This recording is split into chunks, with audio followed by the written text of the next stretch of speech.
হবে। তবে চলো না শ্বশুর বাবাকে বরণ করে নিয়ে আসবো। তবে তাই চলো, চলো।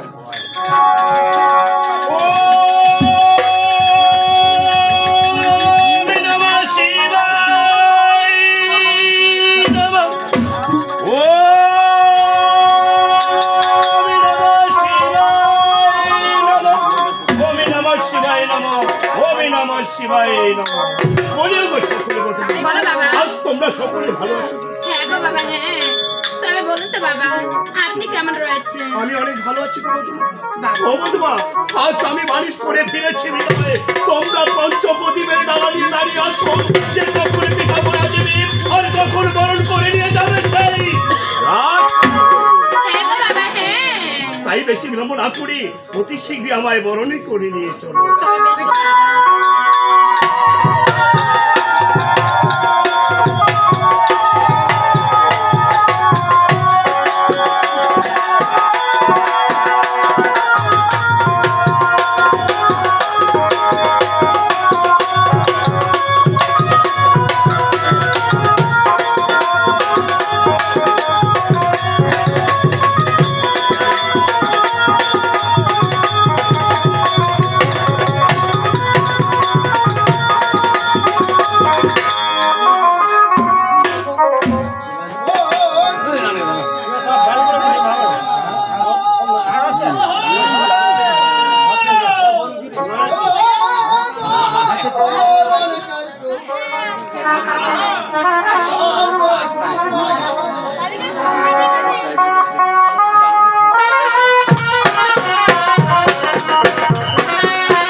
এই যে শ্বশুর বাবু বর্গে বচ্চর করে চম্পলা নগরে ফিরে আসবে আনন্দে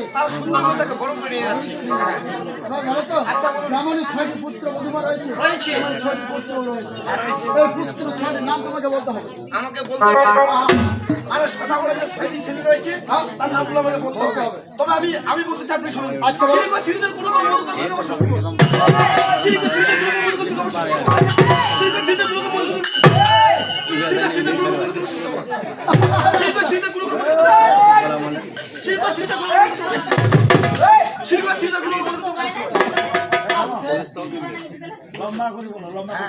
তুমি যেভাবে বলতেছো কেউ বুঝতে পারবে না। আমি ভালো করে কম্পিউটার শিখে যাবো কারণ তারা শিখতে টাকা বলে এই শিখাটা বড় কথা নয়, বুঝাটাই হচ্ছে বড় কথা। মানে আস্তে আস্তে বলতে হবে। এইভাবে তো আমাকে বলতে হবে। সিঁড়ি কোন সিঁড়ি কোন উঠা কোন মধু কোন দূর ব্যবহার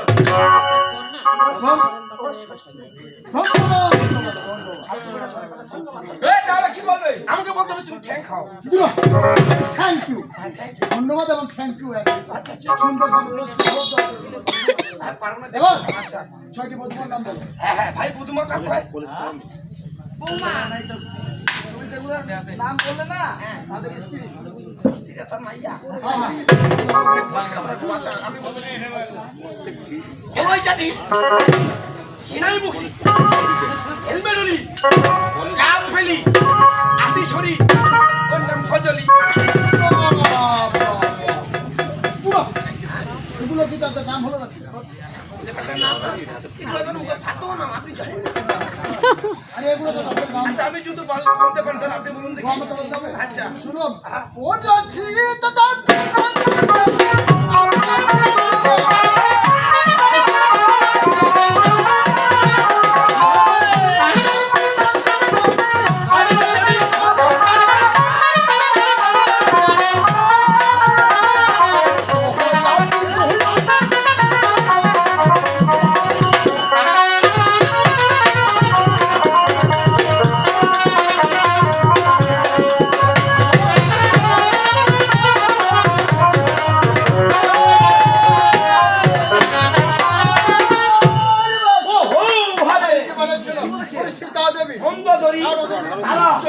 আরেকটা ছিল মাইয়া মুহা মহামায়া তুমি বাংলা কথা বলো না আচ্ছা আচ্ছা মহামায়া না মায়া তারা মো মায়া কত টাকা দেখি সুন্দর তুই হয়েছে বাবা মোর শাড়িটা পারবো তুই এবার আচ্ছা এখন শ্বশুর বাবাকে কিভাবে বরণ করছে বাকি থেকে ও এরা যে শ্বশুরবাড়িকে বরণ করতেছে আচ্ছা আচ্ছা এটা কিভাবে বরণ করবো আমরা একটা লোক গন্ডগোল করবেন না আমি বুধবার থেকে পরীক্ষা করে দেবো আচ্ছা আচ্ছা কলে যখন সকালে বলতে পারে সকাল তাই বলো সুন্দর জবাব দিয়ে এটা কখনোই পারবে না বরণ করতে এটা তোমরা পারবে না আমার কাছ থেকে শিখিয়ে নিবে আরে কেন তোমাদের সত্যি আমি শিখিয়ে দেবো আচ্ছা আচ্ছা এই গন্ডগোল কাজ। আচ্ছা আমি কেমন করে শিখিয়ে দিচ্ছি আজকে তোমরা বুঝে নাও আমার আচ্ছা হ্যাঁ গন্ডগোল দিন আমি ডাক দেবো মানে বধুমাকে ঠিক আছে ঠিক আছে আরে বলো ওকে বধুমা সরকার এই যে বধুমার ভাতটা দেখো আচ্ছা বলি কে বধুমা সরকার তাহলে এখন বলতে তাই আরে বলতে একই আসলো আচ্ছা তোমরা কি বলতে পারো তোমার শ্বশুর বাড়ি তোমরা কি দিয়ে বরণ করতেছো ধানত বাজে সাবাস পাঙ্গাল মাছের বাচ্চা বাঘের বাচ্চা বাবা সুন্দর হয়েছে বাচ্চা যখন দুপা ধান ওটা সব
শ্বশুর বাবাকে উলুধ্বনি শঙ্খধ্বনি দিয়ে কিভাবে চাম্পলা নগরে বরণ করতে দেখবো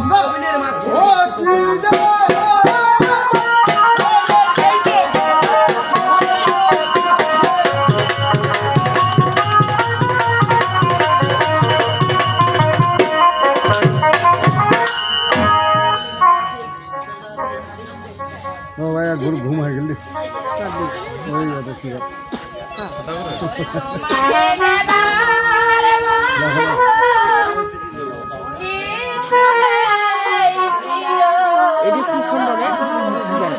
বিয়া খন্ড নাকি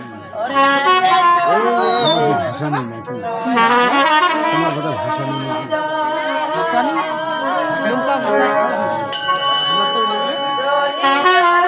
ওই চল দেখি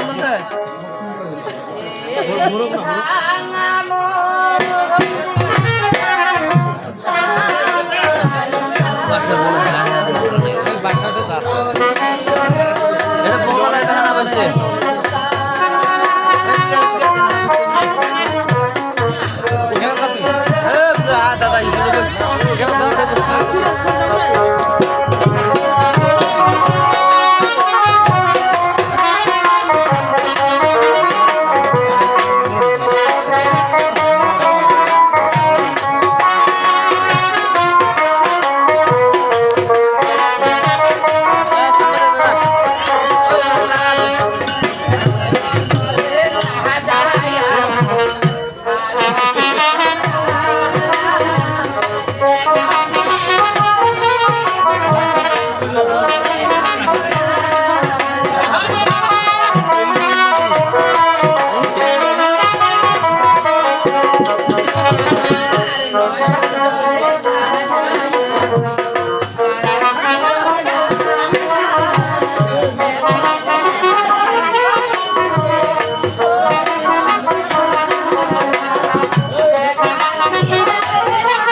ভালো তো ইয়া করে বসে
তোমারই কল্যাণ হোক সোনেকা।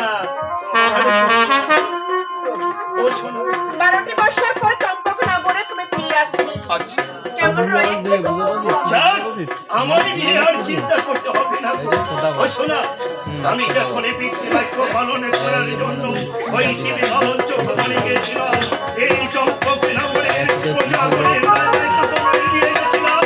তুমি কি বলতে পারো, আজ এই চম্পক নগরের প্রজাগণ আসতে পারো? তোমার সেই গুরুদেবের কৃপায় তোমার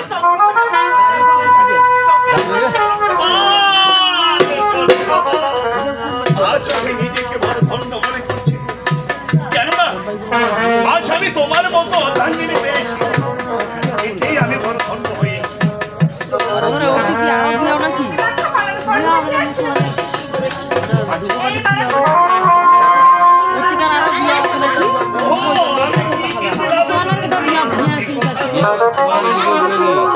আমি তোমার মন্দিরে গিয়ে আরাধনা করে ওই ব্রহ্ম জ্ঞানে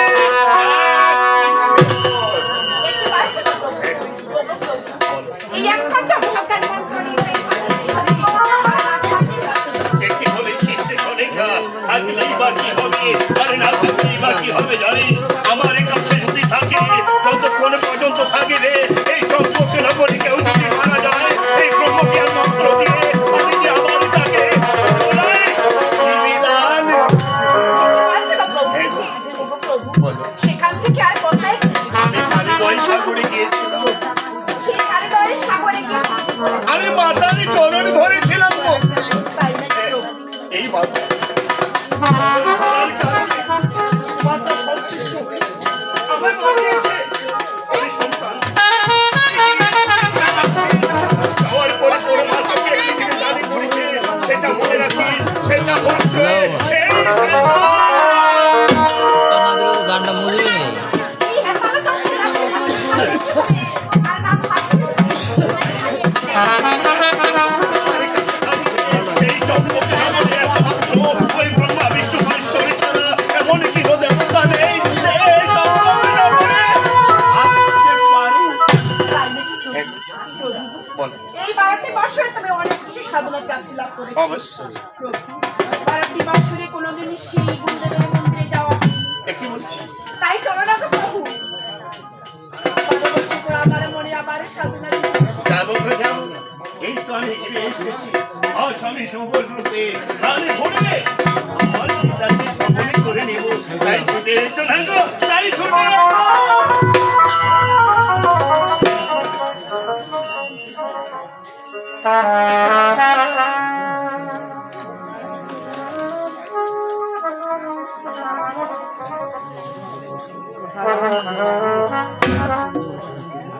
দেখো তো প্রভু, বলো। আমরা গুরুদেবের মন্দিরে যাবো বলে আমার স্বয়ং তোমাকে সুন্দরভাবে স্বর্ণের চাদর খেলা সাজিয়ে রেখেছে, তাই তো? ঠিক আছে ঠিক আছে, জানি, আমি সবই জানি। তাই আজকে প্রাণে ভরে আমি গুরুদেবের সামনে আলোচনা করে নেব, আলোচনা করে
আরে ডাক্তার তো আমি শুনতে পেয়েছি, কিন্তু মনে হয় না যে আমায় কে জানি বারবার দাদা বলে ডাকিছে।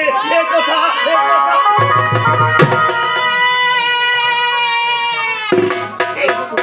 এই তো এদিকে থেকে আমি করুণী সুরে শুনতে পাচ্ছি, কোন হতভাগী জানি আমায় বারে দাদা বলে চিৎকার করে ডাকছে। বলেছে চম্পক নগরীর অধিপতি, হয়তো তোমার কোনো প্রজাগণ ওই চম্পক নগরী বিপদে পড়েছে। এই শুনে আরো বেশি বিড়ম্বনা করে অতি শীঘ্র তুমি ছুটে চলো তোর মহলে। আমি যাচ্ছি হতভাগীকে রক্ষা করার।